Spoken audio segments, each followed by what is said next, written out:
So, itong sasabihin ko, another English word, pero ito ay gagamitin natin sa human resource at saka sa sports. Kasi ang ibig sabihin lang nito is yung mga habit. Habit na naka-ingrained sa mga players, habit na naka-ingrained sa mga workers. Kaya nga sinasabi sa basketball, di ba, sa mga PBA team, sinasabi nila, develop good habits.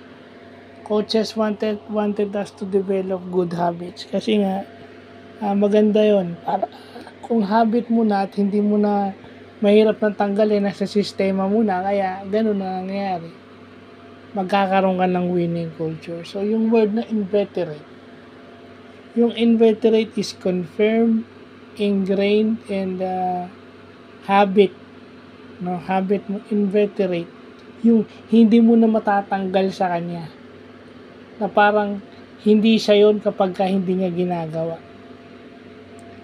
So, again, marami akong itatag dito kasi human resource, basketball, ganyan.